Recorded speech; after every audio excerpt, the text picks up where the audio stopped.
જાહેર સ્થળોએ માતા પિતા અને બાળકોનું ખાસ ધ્યાન રાખજો। રેલવે સ્ટેશન પર કુલીએ કરી બાળકી સાથે અડપલાની કોશિશ। વલસાડ રેલવે સ્ટેશનના વેઇટિંગ રૂમમાં આ બનાવ બન્યો। 9 વર્ષની બાળકી સાથે કુલીએ અડપલા કર્યા। વેઇટિંગ રૂમમાં બાળકી તેની માતા સાથે બેઠી હતી। બાથરૂમમાં જતા અંદર ઘૂસી કુલીએ હરકત કરી। અડપલા કરતા બાળકી દોડી અને બહાર આવી ગઈ। માતાએ વલસાડ રેલવે પોલીસમાં ફરિયાદ નોંધાવી છે। આરોપી નરાધમ કુલી રામજી ધાકલની ધરપકડ કરી લેવાઈ છે।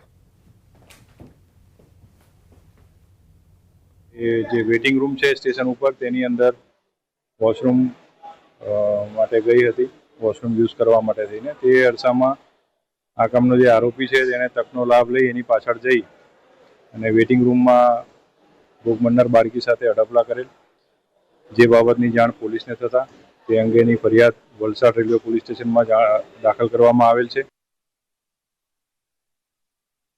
રાજીનામાના પડકારો પર બોલ્યા નરેશ પટેલ। પાટીદાર આગેવાન નરેશ પટેલે નિવેદન આપ્યું, પ્રજાએ 5 વર્ષ માટે એમએલએ બનાવ્યા છે, ધારાસભ્યએ 5 વર્ષ પૂરા કરવા જોઈએ।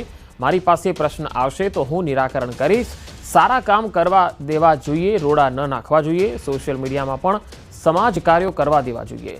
ખોડલધામ ટ્રસ્ટના ચેરમેન નરેશ પટેલનો આજે 60મો જન્મદિવસ અને આ નિમિત્તે તેમણે આ નિવેદન આપ્યું। આપની વાત બિલકુલ સાચી છે। હું એમ માનું છું કે જેને જે પણ પ્રતિનિધિ ચૂંટાઈને આવતા હોય અને એટલીસ્ટ 5 વર્ષ એ લોકોએ સતત કામ કર્યું। મારી સમક્ષ પ્રશ્ન કોઈ પણ આવશે તો કોઈ પણ પ્રશ્નોનો હલ કરવાનો હંમેશા અમે કોશિશ કરતા હોઈએ છીએ। અત્યારનો સોશિયલ મીડિયાનો યુગ છે અને સોશિયલ મીડિયાના યુગ દ્વારા આપ પણ જોવો છો, પાટીદાર સમાજ નહીં પણ આખા વિશ્વની અંદર લોકો કામ કરતા હોય, લોકો આગળ વધતા હોય, એમાં ક્યાંય ને ક્યાંય રોડા નાખવાનું ખાલી અમારા સમાજમાં નહીં પણ દરેક જગ્યાએ આપ જોતા હો છો। ત્યારે હું એટલી જ વિનંતી કરું છું કે જે કામ કરતો હોય ને કામ ફક્ત કરો। આજની તારીખે કોઈ સ્પષ્ટ રાજકારણની વાત આપ ન પૂછો તો સારું।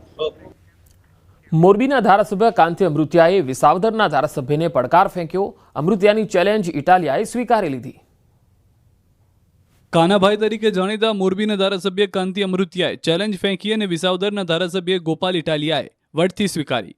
ગુજરાતના રાજકારણમાં અચાનક એક નવો ફણગો ફૂટ્યો ત્યારે જ્યારે મોરબીના ધારાસભ્ય કાંતિ અમૃતિયાએ ગોપાલ ઇટાલિયા પર પ્રહાર કર્યા અને પડકાર ફેંક્યો કે હું રાજીનામું આપવા તૈયાર છું। જો હિંમત હોય તો ઇટાલિયા મોરબીમાં મારી સામે ચૂંટણી લડે, જો હારી જઈશ તો ઇટાલિયાને 2 કરોડ રૂપિયા આપીશ। આ તરફ ગોપાલ ઇટાલિયા લાખ જોઈને જ બેઠા હોય એમ મેદાનમાં આવ્યા। ઇટાલિયાએ પણ કાંતિ અમૃતિયાને ચેલેન્જ સ્વીકારી અને કહ્યું કે 12 જુલાઈએ 12 વાગ્યા સુધીમાં રાજીનામું આપો તો હું લડવા તૈયાર છું। વાત જાણે એમ છે કે મોરબીમાં છેલ્લા કેટલાક સમયથી પાયાની સુવિધા બાબતે વિરોધ પ્રદર્શનો થઈ રહ્યા છે। પ્રદર્શનકારીઓ દ્વારા વિસાવદરવાળી થશે એવી ચીમકી અપાતી હતી। આ જ વાતના જવાબમાં અમૃતિયાએ ઇટાલિયાને પડકાર ફેંક્યો। ગમે તે અહીં લડવા આવે હું રાજીનામું દઈ દઉં અને એને 2 કરોડ રૂપિયા હું આપીશ, એ જીતે તો। મોરબીના ધારાસભ્યએ આપેલી આ ચેલેન્જને આપણે સ્વીકારી લઈએ છીએ સહર્ષ રાજી ખુશીથી કે જો તમે શુરા બોલ્યા ન ફરે, શુરા હોવ, મરદ માણસ હોવ અને એક જ વખત બોલતા હોય, જબાનના પાક્કા માણસ હોવ તો આજે 10 તારીખ થઈ છે, મોડામાં મોડું 12 તારીખે બપોરે 12 વાગ્યા સુધીમાં રાજીનામું તમારું પડી જવું જોઈએ। ગોપાલ ઇટાલિયા પણ વટથી તમારા ચેલેન્જને સ્વીકારે છે અને આપણે બેને ચૂંટણી લડવાની છે અને જો એમાં તમે પાછા પડ્યા તો તમારા બાપમાં ફેર છે, મારા બાપમાં ફેર છે।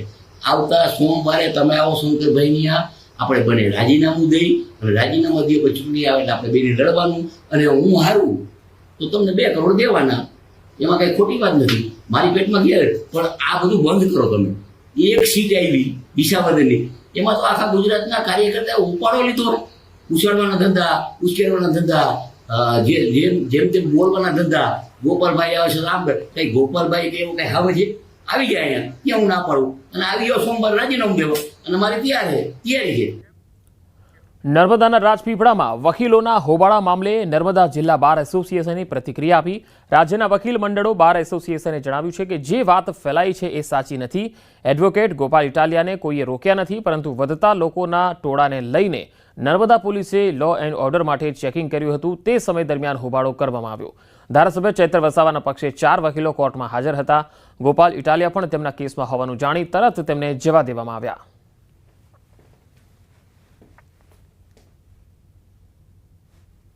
લો એન્ડ ઓર્ડરનો પ્રશ્ન જે હતો એ ગંભીર પ્રશ્ન અત્યારે આપણે સૌ જાણીએ છીએ કે ગંભીર પ્રશ્ન હતો। 2 દિવસના જે બનાવ હતા એ બનાવના અનુસંધાને એ લો એન્ડ ઓર્ડર મેન્ટેન કરવાનો જે પ્રશ્ન હતો એ ગંભીર હતો. હવે એ સંજોગોમાં પોલીસે અંદર પૂછવાની વાત કરી અને એ પૂછતા હતા એ દરમિયાન ગોપાલભાઈ ઇટાલિયા આગળ આવીને કે તમે વકીલને નહીં જવા દો. આ તે એમણે જે રીતના એમણે કીધું આપણે સૌએ જોયું છે એમણે જે સ્ટાઇલથી કીધું તે. અને પોલીસે પછી કીધું કે હા તમે વકીલ છો, તમારું વકીલ પત્ર મૂકો અને તમે જાઓ એમ.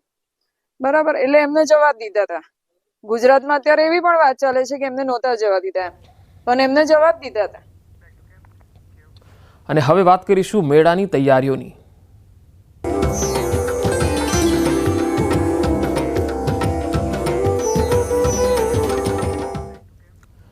રાજકોટમાં સૌરાષ્ટ્રના સૌથી મોટા લોકમેળાને લઈને મહત્વના સમાચાર. કલેક્ટર ઓમપ્રકાશે જણાવ્યું છે કે આજે ફોર્મ પરત કરવાનો છેલ્લો દિવસ છે. જો યાંત્રિક રાઇડના સંચાલકો ફોર્મ પરત નહીં કરે તો માનવામાં આવશે કે તેઓ મેળામાં ભાગ લેવા ઈચ્છતા નથી. આવી સ્થિતિમાં મેળાનો લેઆઉટ રિવાઇઝ કરવામાં આવશે અને મોટી રાઇડના પ્લોટમાં કલ્ચરલ, આર્ટ એન્ડ ક્રાફ્ટ તેમજ મનોરંજન કાર્યક્રમો માટે જગ્યા ફાળવાશે. તંત્રએ કહ્યું છે કે સરકાર દ્વારા નક્કી કરાયેલા એસઓપીમાં કોઈ પણ બાંધછોડ કરાશે નહીં.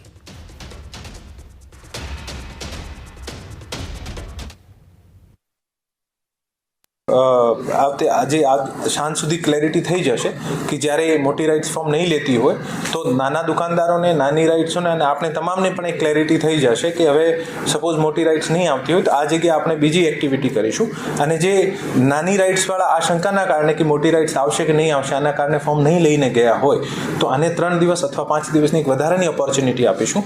ત્યારે આ લોકો લઈ જઈ શકે છે ફોર્મ અને પછી હરાજીમાં પાર્ટિસિપેટ કરી શકે છે.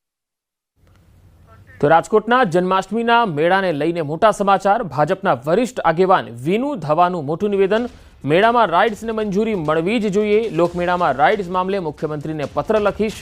લાખો લોકોની રોજીરોટીનો આ સવાલ છે. 50 વર્ષ જૂનો લોકમેળો ફજેત ફાળકા વિનાનો ન હોવો જોઈએ.